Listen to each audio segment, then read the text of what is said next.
तो पानी के साथ मैं आपको बताती हूँ कि पानी आपको कैसे पीना है। सबसे पहले बॉईल कर सकते हो, अजवाइन डाल के पानी को आप बॉईल कर सकते हो। पानी को अंदर करने के हमारे जो अंदर बॉडी में इस टाइम जितने भी गंदे जो प्रेगनेंसी में कॉन्स्टिपेशन की प्रॉब्लम भी रहती है। Hello everyone, welcome back to the channel. Hopefully आप सब अच्छे होंगे और सेफ होंगे। तो आज की वीडियो में मैं आपसे कुछ ऐसे पॉइंट्स शेयर करने जा रही हूँ, कुछ ऐसी चीज़ें शेयर करने जा रही हूँ जो आपके डिलीवरी के बाद आपके काम आने वाली है।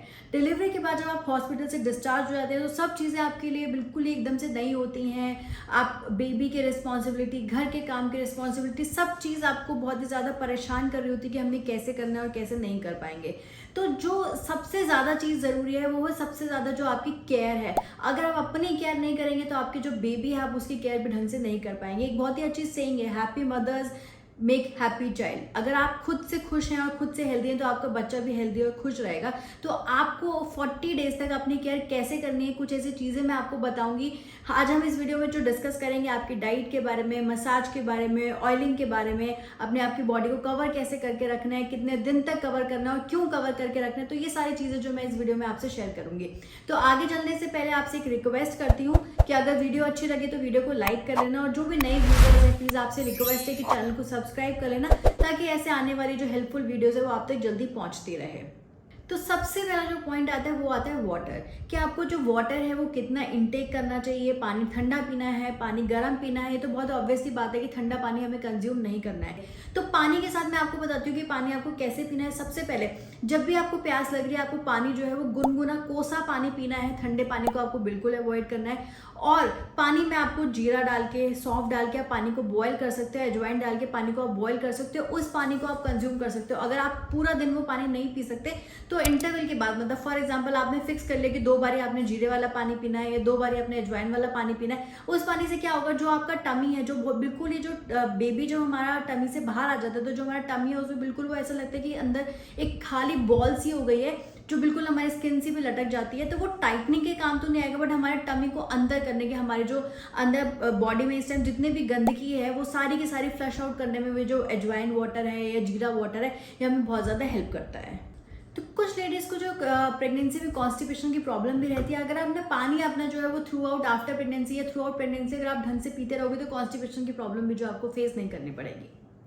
तो सेकेंड पॉइंट आता है हमारा डाइट।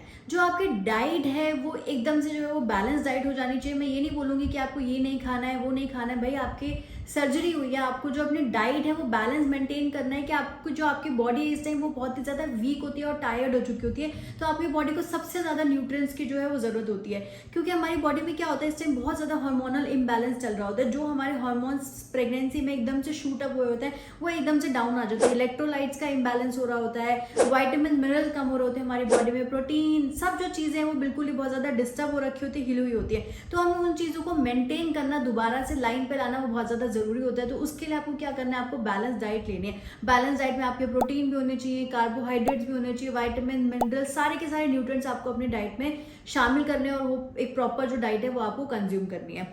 और इसके साथ साथ आपने अपनी डाइट में फाइबर बहुत ज़्यादा इंक्लूड करना है, क्योंकि प्रेगनेंसी के बाद बहुत सारी लेडीज आफ्टर डिलीवरी जो होता है ना कॉन्स्टिपेशन का शिकार हो जाती है, जिसको आपने नहीं होने देनी अपनी बॉडी में कॉन्स्टिपेशन। क्योंकि कॉन्स्टिपेशन अगर आपको हो गई तो आपके स्टिचेस में बहुत ज़्यादा पेन हो सकता है और बहुत सारी आगे कॉम्प्लिकेशंस हो सकते हैं। तो आपने कॉन्स्टिपेशन को अवॉइड करना है और अपनी डाइट में अच्छा फाइबर फूड है जो उसको इंक्लूड करना है। तो जो नेक्स्ट पॉइंट जिस पे हम बात करने जा रहे हैं वो मसाज। अब मसाज, मालिश जिसे हम बोलते हैं, तो ये बहुत ज़्यादा इंपॉर्टेंट रहती है 40 डेज तक। क्योंकि मसाज हमारी बॉडी में इसलिए ज़्यादा इंपॉर्टेंट है क्योंकि हमारी जो बॉडी इस टाइम बहुत ही डिलीवरी के बाद जो लेडी है वो बहुत ही ज़्यादा टायर्ड और बहुत ही ज़्यादा वीक हो चुकी होती है। तो उसकी बॉडी में मसाज करने से क्या होता है कि हमारी बॉडी की जो ब्लड सर्कुलेशन है बहुत अच्छी हो जाती है। तो मसाज जो है बहुत ही ज़्यादा ज़रूरी इस टाइम आपकी बॉडी को जो है वो उसकी नीड है। उससे क्या होगा, आने वाले टाइम में अगर आप अपनी बॉडी की मसाज नहीं कराएंगे तो आने वाले टाइम में आपकी बॉडी में, आपके जॉइंट्स में पेन हो सकता है और भी किसी तरह की आपके साथ प्रॉब्लम हो सकती है। तो मसाज जो आपको ज़रूर करानी है, बॉडी की भी मसाज करानी है। एक और चीज़ मैं आपको बताती हूँ, अगर किसी का सिजेरियन हुआ है तो आपको जब तक आपके स्टिचेस जो है वो खुल नहीं जाते हैं तो आपको अपने टमी की मसाज नहीं करानी है। टमी की मसाज कराने का हमारे फ़ायदा क्या होता है कि टमी बहुत ही जल्दी जो है वो अंदर चला जाता है। जो एकदम से हमारी जो थुलथुली सी जो स्किन हो जाती है, बहुत ही लटकी हुई सी स्किन हो जाती है, उसको टाइटनिंग में जो हमारी मसाज है वो हेल्प करती है।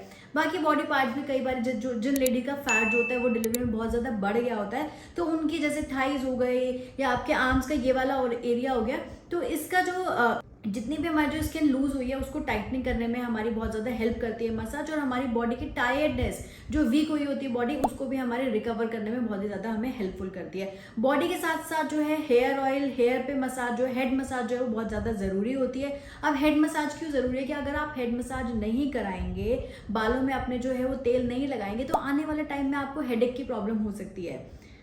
तो मसाज जो है it helps in recovery and stomach inflation, जो भी हमारे स्टमक में इन्फ्लेशन होती है उसको रिकवर करने के टाइम हमारे बहुत काम आती है। Changes the time of recovery, recovery का जो टाइम है उसको बहुत ही शॉर्ट कर देती है अगर आप मसाज डेली बेसिस पे कराओगे तो। एक और मिथ जो है लोगों में ये बहुत ज़्यादा है कि मसाज कराने के बाद हमें नहाना नहीं चाहिए। एक चीज़ ध्यान रखना, आफ्टर डिलीवरी आपकी जो हाइजीन है वो आपको बहुत ही ज़्यादा मेंटेन करनी है, क्योंकि आपकी बॉडी में स्टिचेस आए होते हैं, तो वो स्टिचेस की वजह से भी और बाकी अदरवाइज भी जो हाइजीन है वो बहुत ही ज़्यादा इंपॉर्टेंट है, क्योंकि आपको बच्चे को भी अपने कॉन्टैक्ट में लाना है। तो अगर आप खुद से हाइजीन और साफ सुथरे रहेंगे तो बच्चे के साथ जो भी बैक्टीरिया है वो बच्चे को पास होना हो सकता है। तो ऐसा नहीं है मसाज कराने के तुरंत एकदम से आपको नहीं नहाना है, बट मसाज कराने के बाद 40 मिनट्स, 45 मिनट्स, 1 आवर के बाद आप जाके एक बात ले सकते हैं ल्यूकवार्म वाटर से। नेक्स्ट चीज आती है कवर योर बॉडी। अब 40 डेज तक अगर कोशिश करिए, वैसे तो 40 डेज तक, अगर 40 डेज पॉसिबल नहीं है तो एटलीस्ट 25 और 30 डेज तक तो आपको अपनी जो बॉडी है उसको फुली कवर करके रखना है। अगर आपकी डिलीवरी के वक्त जो है वो समर्स का टाइम है तो भी आप पूरे जो कॉटन के क्लोथ होते हैं वो फुल क्लोथ पहनिए, और एक पतली सी चुन्नी से अपने हेड को जो आपने कवर करना है। अगर विंटर्स का टाइम है तो आपको वैसे ही भी ठंड की वजह से आप अपनी बॉडी को कवर रखेंगे, और सर पे आप अपने जो है वो कैप से अपने सर को जो है वो कवर रख सकते हो। इससे क्या होता है कि हमारी बॉडी में जो हवा है वो नहीं लगनी चाहिए, क्योंकि इस टाइम हमारी जो बॉडी है वो बहुत ज़्यादा वीक होती है। तो किसी भी तरह की हवा जो है अगर हमारी बॉडी में कैच हो गई तो वो अभी शायद हो सकता है आपको नहीं पता चलेगा, कुछ लेडीज में उसी टाइम तुरंत फीवर आ सकता है, या कोई भी आपको कोल्ड एंड कफ हो सकता है। अगर उस टाइम भी कुछ नहीं हो तो आने वाले टाइम में ये बहुत ज़्यादा प्रॉब्लम आपके साथ क्रिएट कर सकते हैं। तो अपनी बॉडी को जो है वो कवर करके रखना है at least for 1 month. Next point मैं आपको बताती हूँ बेल्ट के बारे में। बहुत मैक्सिमम लेडीज को ये टेंशन होती है कि डिलीवरी के बाद क्या हमारा वेट कम होगा या नहीं होगा, जो टमी इतना ज़्यादा बाहर आ गया, बेबी के निकलने के बाद वो टमी अंदर जाएगा या नहीं जाएगा। कुछ लेडीज़ के साथ ये प्रॉब्लम होती है, बेबी तो बाहर आ गया पर यार हमारा टमी तो वैसे का वैसे है। तो इसके लिए मैं आपको एक छोटी सी टिप देती हूँ। एक बेल्ट आती है जिसका लिंक मैं डिस्क्रिप्शन बॉक्स में डाल दूंगी, तो वो बेल्ट जो है वो आप वेयर कर सकते हो आफ्टर, मतलब 1 वीक के बाद आपकी अगर सर्जरी हुई है तो 1 वीक के बाद, अगर आपकी नॉर्मल डिलीवरी है तो हार्डली 2 to 3 डेज के बाद आप वो बेल्ट जो है वो वेयर करना स्टार्ट कर सकते हो। उस बेल्ट से क्या होता है, आपका जो टमी है वो अंदर चला जाएगा, बहुत ही जल्दी जो आपका टमी है वो शेप में आ जाएगा। नेक्स्ट हम बात करेंगे स्टिचेस के बारे में, जो बहुत ही ज़्यादा इंपॉर्टेंट है।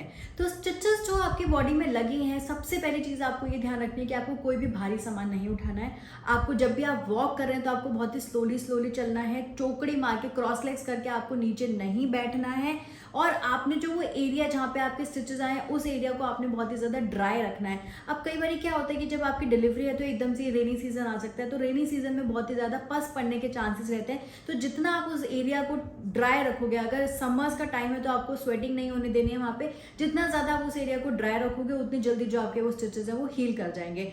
जब जो आप हॉस्पिटल से जब डिस्चार्ज होते हैं अपने सर्जरी के बाद, तो एक ट्रांसपेरेंट टेप लगा दी जाती है आपके स्टिचेस के ऊपर कि उसके जो पानी है उसके कांटेक्ट में ना आए, जिसकी वजह से जो आपके स्टिचेस हैं वो जल्दी हील हो पाए। अगर पानी उसके कांटेक्ट में आ गया तो पस पड़ने के बहुत ज़्यादा चांसेस होते हैं, या और भी कुछ कॉम्प्लिकेशंस हो सकते हैं स्टिचेस के साथ। तो आपको ध्यान रखना है कि जब वो स्टिच जो वो ट्रांसपेरेंट टेप है वो रिमूव हो जाएगी, तो नहाने से पहले आपको उस एरिया के ऊपर जो है कोकोनट ऑयल को अप्लाई करना है डेली बेसिस पे।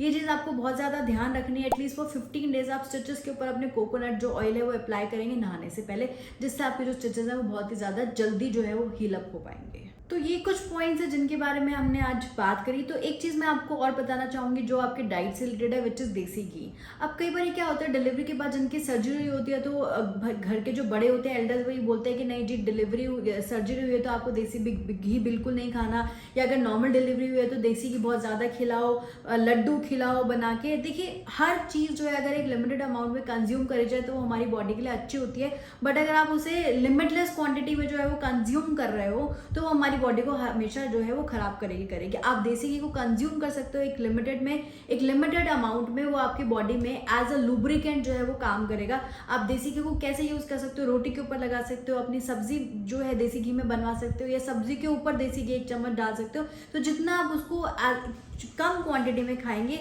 और अच्छे तरीके से आप उसको यूज करेंगे तो एज अ लुब्रिकेंट जो है आपकी बॉडी के लिए काम करेगा। Last but not the least, एक चीज़ का आपको ध्यान रखना है कि डिलीवरी के बाद जो है 40 डेज तक बाहर आना जाना जो है वो बंद कर दिया जाता है। इसका मतलब ये नहीं है कि आप बिल्कुल ही नहीं आ जा सकते।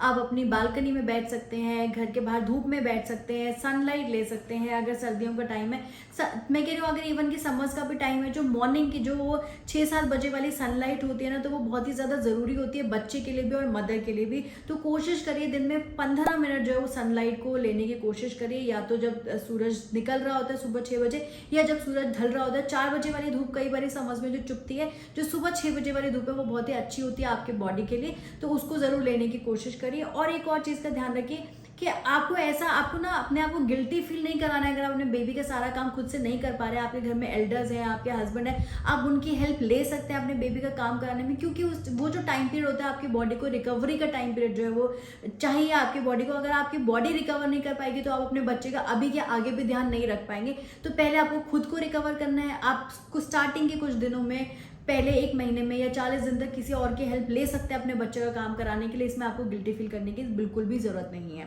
तो आशा करती हूँ आज की वीडियो जो है वो आपको पसंद आई होगी। अगर वीडियो पसंद आई हो तो वीडियो को लाइक कर देना या सब्सक्राइब जरूर कर लेना चैनल को। आप आते हो वीडियो देख के चले जाते हो, चैनल को जो है वो सब्सक्राइब नहीं करते हो, और बेल आइकन को जरूर प्रेस कर देना ताकि आने वाली वीडियो जो है फटाक से आप तक पहुंच जाए। तो आज की वीडियो के लिए इतना ही। मुलाकात होगी नेक्स्ट वीडियो में, तब तक के लिए stay happy and stay healthy.